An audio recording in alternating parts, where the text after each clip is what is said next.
Hi everyone and welcome back to my channel. आज की video में हम सॉल्व करेंगे exercise 1.2 of class 12th maths question number 5। तो क्वेश्चन नंबर 5 देखो क्या है। Show that the signum function f is a function from real number to real number given by fx is equal to 1 if x is greater than 0, fx is equal to 0 if x is equal to 0 and fx is equal to minus 1 if x is less than 0 is neither 1 nor an onto function। तो ये question third और fourth question के similar ही है। इसमें आपको signum function दिया हुआ है, ठीक है, और ये आपके लिए फंक्शंस डिफाइन किए गए हैं। मतलब कि अगर आप कोई भी पॉजिटिव वैल्यू लोगे, है ना, x की वैल्यू अगर ग्रेटर देन 0 लोगे तो ये वाला फंक्शन आएगा 1, अगर इक्वल टू 0 लोगे तो ये वाला फंक्शन, और अगर कोई नेगेटिव वैल्यू आप लोगे तो वहां पे आप फंक्शन ये वाला यूज करोगे, ठीक है। इसको प्रूव करना है कि ना ही ये 1 है और ना ही ये फंक्शन ऑन टू फंक्शन है। तो देखो इसको कैसे प्रूव करेंगे। सबसे पहले हम प्रूव करते हैं इसको 1 फंक्शन, राइट। यहाँ पे मैं साइड में लिख लेती हूँ f is a function from r to r। ये क्या होती है इसकी domain, and again I am repeating ये क्या होती है इसकी codomain, right. This is domain and this is codomain.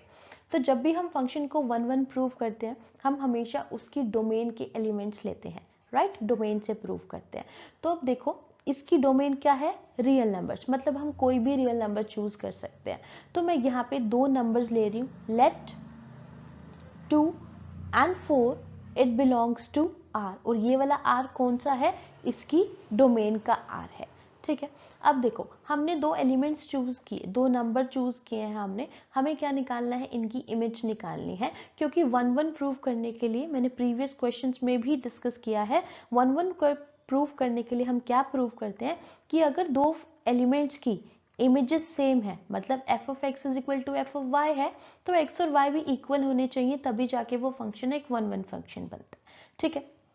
या फिर अगर ये नहीं प्रूव कर पा रहे तो आप क्या प्रूव करते हो कि अगर x और y इक्वल नहीं है तो f ऑफ x और f ऑफ y ये दोनों भी इक्वल नहीं होंगे। दोनों में से कोई भी एक कंडीशन अगर आप प्रूव कर देते हो तो फंक्शन प्रूव हो जाता है 1, ठीक है। तो यहाँ पे मैंने क्या किया है, यहाँ पे दो एलिमेंट्स ले लिए मैंने 2 और 4, ठीक है। ये x मान लो, इसको y मान लो, x is 2 and y is 4। अब हमें क्या निकालना है, इनकी इमेजेस निकालनी है, राइट। इमेज का मतलब क्या हो गया, f ऑफ 2 निकालना है।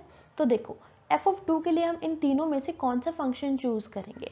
2 जो वैल्यू है वो एक ग्रेटर देन 0 वैल्यू है ना, पॉजिटिव वैल्यू है। तो पॉजिटिव वैल्यू के लिए हमारे पास क्या फंक्शन था, ये सबसे टॉप वाला, right, f x is equal to 1 if x is greater than 0। मतलब अगर आप कोई भी पॉजिटिव वैल्यू लोगे तो जो भी फंक्शन की वैल्यू आएगी वो 1 के इक्वल आएगी, राइट। तो एफ ऑफ 2 की वैल्यू कितनी आ जाएगी, 1 आ जाएगी, है ना। सिमिलरली अगर मैं यहाँ पे f ऑफ 4 निकालूं, 4 भी क्या है, पॉजिटिव है, इट इज ग्रेटर देन 0, तो 4 की वैल्यू भी कितनी आएगी, 1 ही आएगी, है ना, क्योंकि दोनों ही पॉजिटिव है। अब आप यहाँ से देख सकते हो कि इनकी जो इमेज है वो बिल्कुल सेम है ना। f ऑफ 2 भी 1 है और f ऑफ 4 भी क्या है, 1 है, दोनों की इमेज सेम है। बट ये जो 2 है ये 4 के इक्वल तो नहीं है ना। 2 is not equal to 4, right? f of x is equal to f of y, but x is not equal to y, है ना। तो यहाँ से क्या प्रूव हो जाता है कि ये फंक्शन जो है वो एक 1 फंक्शन नहीं होगा, राइट। आप चाहो तो इसको नेगेटिव नंबर्स के लिए भी कर सकते हो, मैं यहाँ पे करके दिखा रही हूँ, आप कोई भी एक प्रूव कर सकते हो एग्जाम में, राइट। तो यहाँ पे हम अब सपोज कर लेते हैं let -3 and -5 it belongs to r, ठीक है। ये r क्या है, इसकी डोमेन के दो पॉइंट्स हैं, कोई एलिमेंट्स कह सकते हो, राइट। अब हमें क्या निकालना है, इनकी इमेज निकालना है। f ऑफ -3, माइनस में 3 क्या होता है, एक नेगेटिव नंबर होता है, और नेगेटिव नंबर क्या होते हैं, लेस देन 0 होते हैं। मतलब कि इसके लिए जो फंक्शन लेंगे वो कौन सा लेंगे, ये -1 वाला लेंगे, है ना। इस फंक्शन की वैल्यू हमेशा कितनी आएगी, -1 आएगी। और अगर मैं यहाँ पे f ऑफ -5 की बात करूँ तो -5 भी एक नेगेटिव नंबर है ना। तो नेगेटिव नंबर के लिए क्या है फंक्शन, -1 है। आप यहाँ पे भी देख सकते हो कि f of -3 and f of -5 ये दोनों तो इक्वल है ना। बट जो -3 है क्या वो -5 के इक्वल है, नो, ठीक है। But x is not equal to y, therefore it is not a 1 function, ठीक है। इसलिए ये 1 फंक्शन नहीं है। होपफुली आई एम क्लियर, ठीक है, यहाँ पे हमने 2 पॉजिटिव के लिए भी चेक कर लिया, 2 नेगेटिव के लिए भी चेक कर लिया, तो आप दोनों में से कोई भी एक पार्ट प्रूव कर सकते हो। अब रह गया इसको ऑन टू प्रूव करना, कि आप इसको ऑन टू कैसे प्रूव करोगे। तो देखो ऑन टू मैं नेक्स्ट पेज पे प्रूव कर रही हूँ।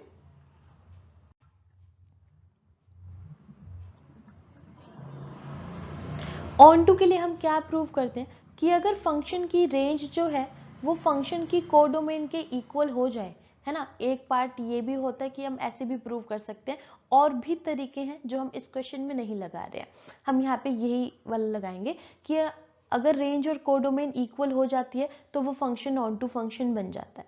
ठीक है, अब अगर मैं इस फंक्शन की रेंज निकालना चाहूँ, रेंज ऑफ एफ, देखो इसमें आपके पास 3 वैल्यूज थी कि अगर वैल्यू ग्रेटर देन 0 है तो वैल्यू कितनी आ रही थी फंक्शन की, 1 आ रही थी। अगर x इक्वल टू 0 है तो फंक्शन की वैल्यू कितनी थी, 0 आ रही थी। और अगर x लेस देन 0 है तो उसके लिए वैल्यू कितनी आ रही थी, -1 आ रही थी। मतलब कि इस फंक्शन में आप कुछ भी x की वैल्यू डालोगे, इन 3 वैल्यूज के अलावा आपको कोई वैल्यू नहीं मिलेगी, है ना। क्या करते हैं हम, या तो पॉजिटिव नंबर डाल सकते हैं, या फिर नेगेटिव नंबर डाल सकते हैं, या फिर 0 डाल सकते हैं। मतलब कि इस फंक्शन की जो रेंज होगी, रेंज क्या होता है, जो भी हमें आउटपुट वैल्यूज का सेट मिलता है किसी भी फंक्शन की, है ना। आउटपुट का मतलब कोई भी वैल्यू डालने पे जो हमें वैल्यू मिलती है, that is known as output. मतलब अगर यहाँ पे कुछ भी वैल्यू डालेंगे तो हमें इन 3 वैल्यूज के अलावा कोई भी वैल्यू नहीं मिलेगी कभी भी। तो इसकी रेंज क्या होगी, 1 होगी, 0 होगी और -1 होगी, राइट, यही होगी। बट इस फंक्शन की जो हमें कोडोमेन दी हुई थी वो क्या दी हुई थी, रियल नंबर दी हुई थी। रियल नंबर का मतलब पॉजिटिव नंबर सारे, नेगेटिव नंबर सारे, फ्रैक्शंस भी आएंगे और यहाँ पे और भी नंबर्स आएंगे, है ना। कंप्लीट सेट ऑफ नंबर्स, उसको हम रियल नंबर्स बोलते हैं। अब यहाँ पे देखो इस फंक्शन की जो रेंज में है वो बस 3 ही एलिमेंट्स हैं, बट कोडोमेन में तो सारे ही रियल नंबर्स हैं, है ना। तो रेंज और कोडोमेन तो इक्वल नहीं हुई, इसीलिए ये फंक्शन एक ऑन टू फंक्शन नहीं है। ठीक है, ये हमने इसके कर दिए दोनों पार्ट प्रूफ।